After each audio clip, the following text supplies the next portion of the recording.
Got three pieces of hardware right here, but the real thing I wanted to showcase in this video is the software. So the last video I'd upload on this forum was just kind of a, I guess, reflection on using the Mudita Kompakt as a device, but I actually want to show off how I'm using it. So I won't go too into detail here because there's some like personal information that I don't exactly want to be like, hey, here's my text messages and all that. But something I did want to go over is the device itself. So I haven't really, I know I have a keyboard and a mouse here, but those are mainly for the Vision.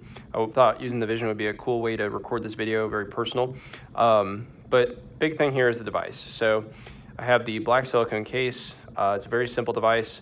3 buttons on the bottom, pretty standard to Android if you're used to Android. USB-C, speaker grill, fingerprint unlock on the side, volume up, volume down rockers, which I'll get to those in a moment. And then there's a headphone jack on the top, which I do really enjoy. And then the offline mode button. So that's simple as that. One thing I would say is the shortcoming of this device coming from my previous devices that I've used, so the Light Phone 2 and then the Light Phone 3, trialing the Light Phone 3, which both those devices have been sold, because this one just did such a better job. I would say the camera of this device is so similar to the actual Light Phone 3 that it didn't actually make sense to keep the Light Phone 3 just because the quality is so similar. So I have Nova Launcher is what I'm running right here. I've got my clock widget up top, my calendar. It says GPT time because I'm messing with GPT. And then the other side of things is because I also like using my Bluetooth devices. I have my AirPods connected. So I have a widget right here that lets me automatically reconnect just by tapping on it. So that's actually called Bluetooth Audio Connect. It's recommended by a user on the forum. So it's 2 o'clock in the morning. And right now this device is running, because I have a software update available, it's running Mudita OS 1.2.0. So it's not 1.3.0 yet. I haven't gotten to that point. And the reason why is because this device is rooted. So my experience with Android phones is pretty long ongoing. I actually started off, my first phone was an Android device. And so I got really good at rooting Android devices, unlocking the bootloaders, understanding how they work.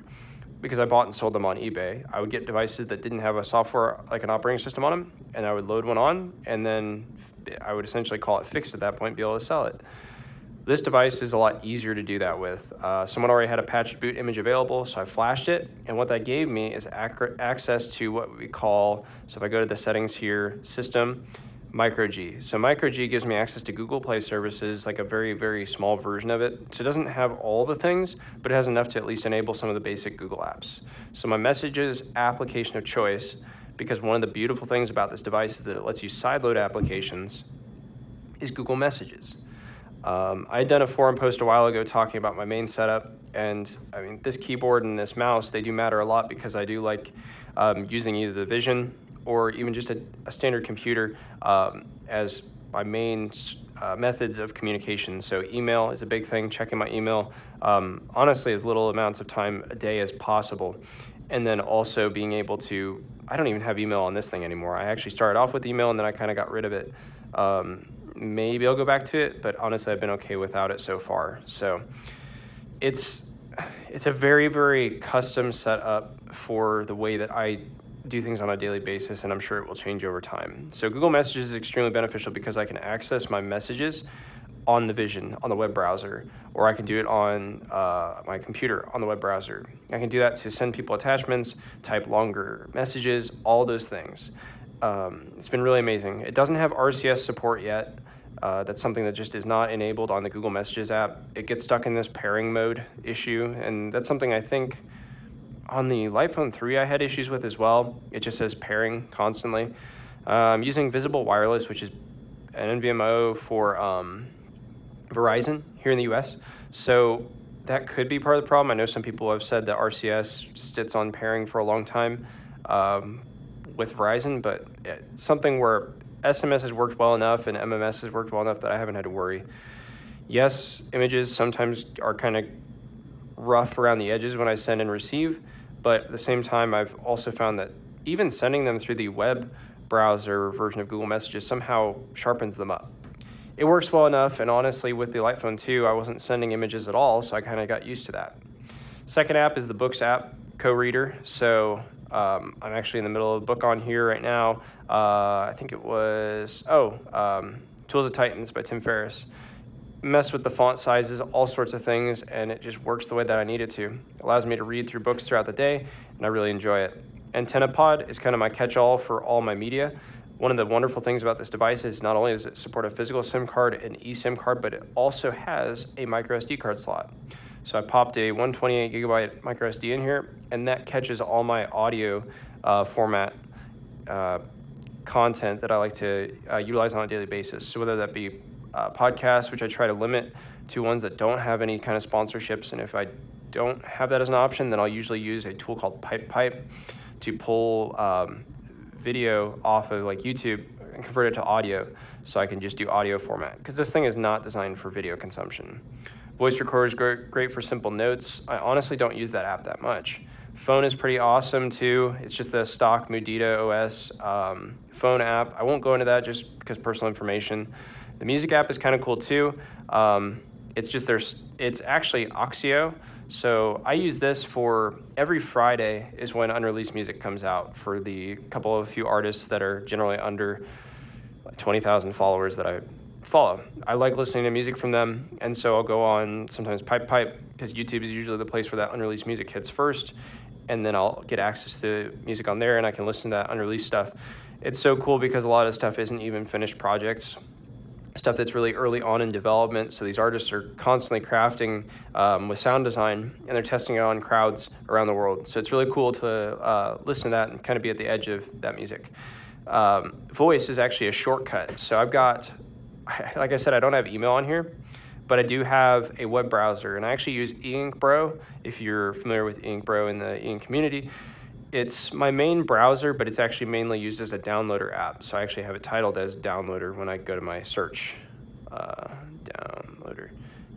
They'll take you to eInk Bro, and that'll let me download APK files, music sometimes, just small things that I need to download, but I don't want to use it as an internet browser just because it is kind of buggy on here.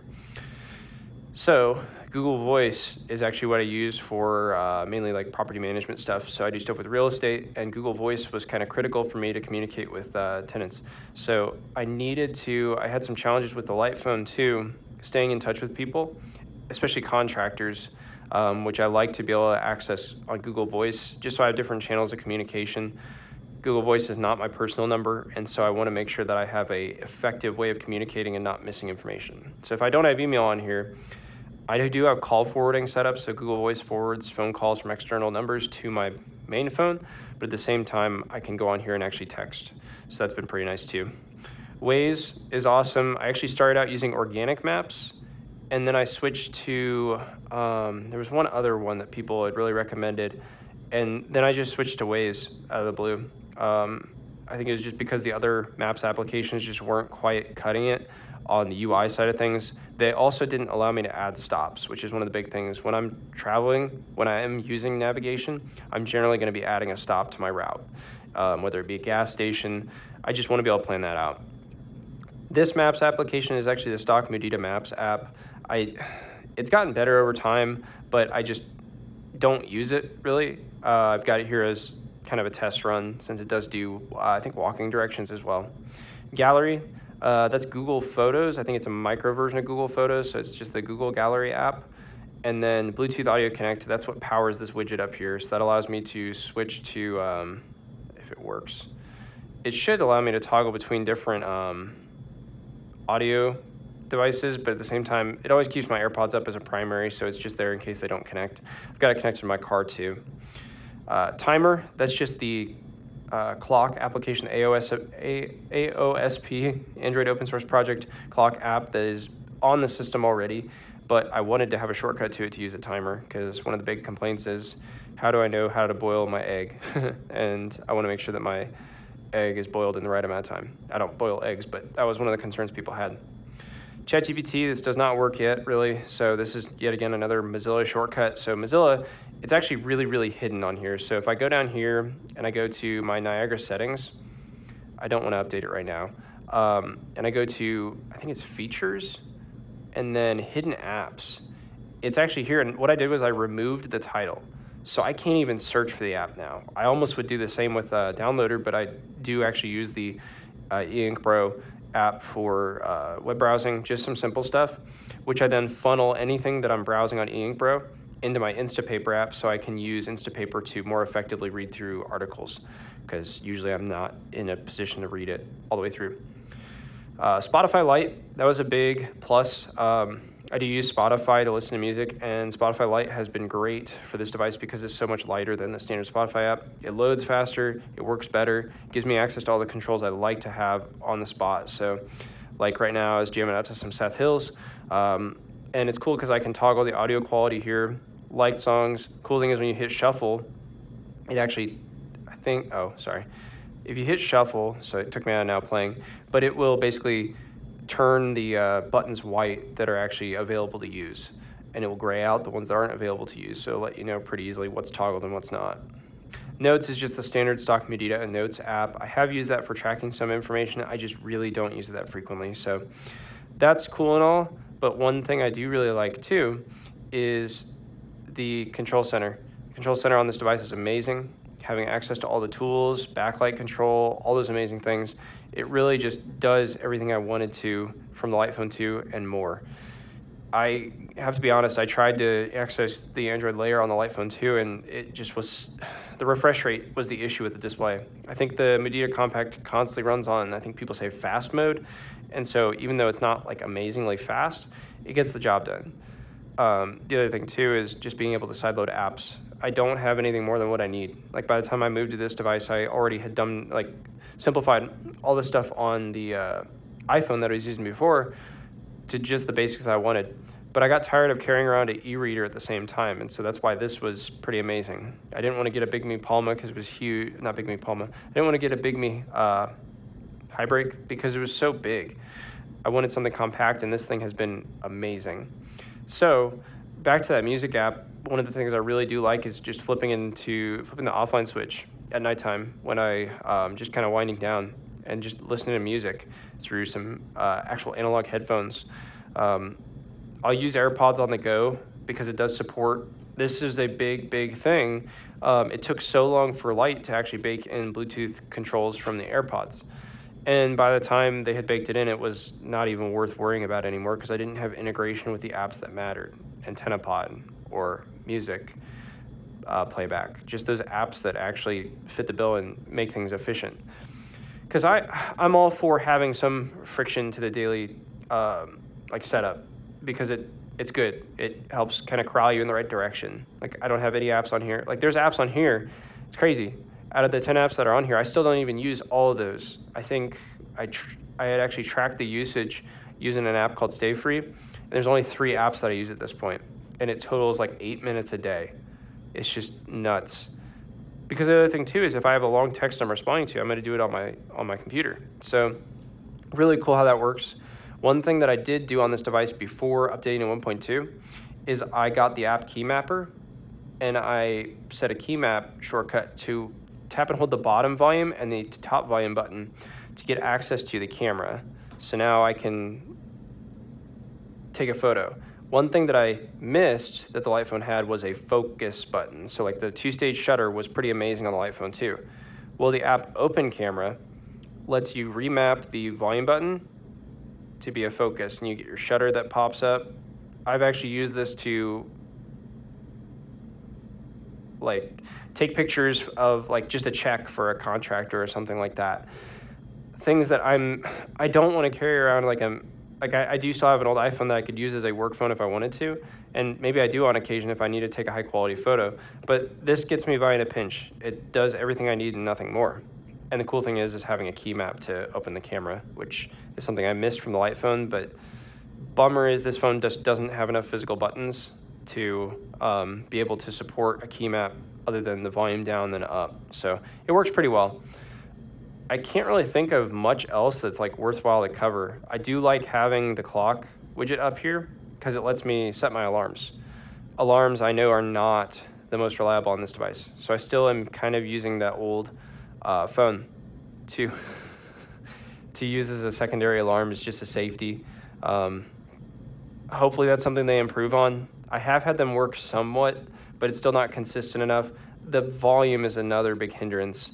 I've had it go back and forth from being able to use the volume buttons to silence the alarm to not being able to do that anymore, to having it sometimes go off 5 minutes late, to sometimes having it go off on time, to sometimes having it, I'll be completely honest, I will have it sometimes sitting right by the bed and I can't even hear the alarm.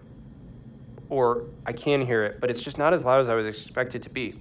And I even had one day, I had this phone, I'd forgotten it out in the living room, and my alarm's going off in the morning. I can hear it from the bedroom. But the inconsistency is honestly the biggest issue.